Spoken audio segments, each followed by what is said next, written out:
We have the number 1, 2, 3 reactors which are a problem, and all of them experience this electrical failure.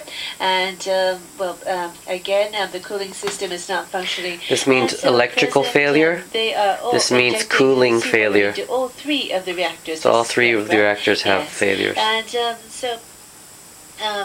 in case of such an accident event, first you have to stop and cool and contain. I think that these are the principles that need to be followed. Yes, they did stop, but cooling and containing, this part failed. What happened? Well, yes, in regards to the cooling, they are injecting seawater and trying to cool down the fuel rods, and so they're in the process of trying to raise the water level.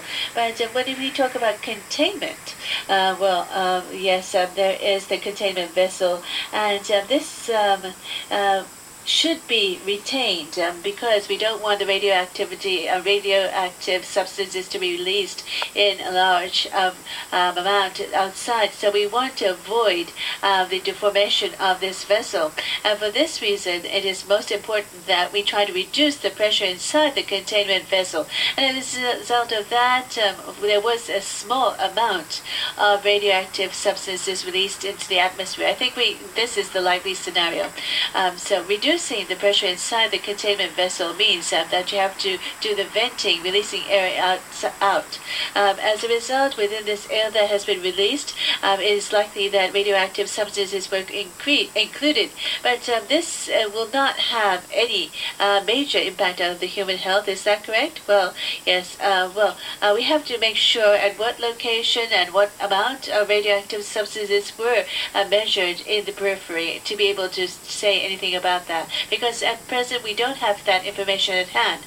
Well, as the Chief Cabinet Secretary was saying, within the 20-kilometer periphery or the radius, this is designated as the evacuation zone, and this remains unchanged. So people need to follow this advisory. Yes. Once again. Well, at the same time, those people within this 20-kilometer radius. This is Fukushima Prefecture. There might be some people who are remaining inside buildings, but now these people are urged to leave their homes and buildings and evacuate. Is this appropriate? Yes, I think it was around 4 or 5 p.m.